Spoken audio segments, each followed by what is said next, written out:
A paz do Senhor que eu tenho para falar nesta tarde é com você, jovem, nesta tarde. Não saia da presença do Senhor, mesmo que o mundo está te oferecendo coisas que você outrora quis aquilo, mas hoje você tem que estar focado no Senhor, focado na presença do Senhor, aleluia.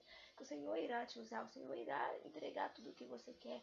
Sonhe os sonhos do Senhor, porque os sonhos do Senhor são maiores que os seus, são maiores que os meus. O Senhor tem o melhor para ti, Ele sabe o melhor para ti. Creia no milagre, creia, não desista de estar na presença do Senhor. Não desista, porque ali você encontrará melhor amigo, que é o Senhor. Ele é o nosso melhor amigo. Está com nós na luta, na tribulação, e quando nós nos sentimos só, estamos sem ninguém para conversar, o Senhor fala conosco. Aleluia, glórias a Deus.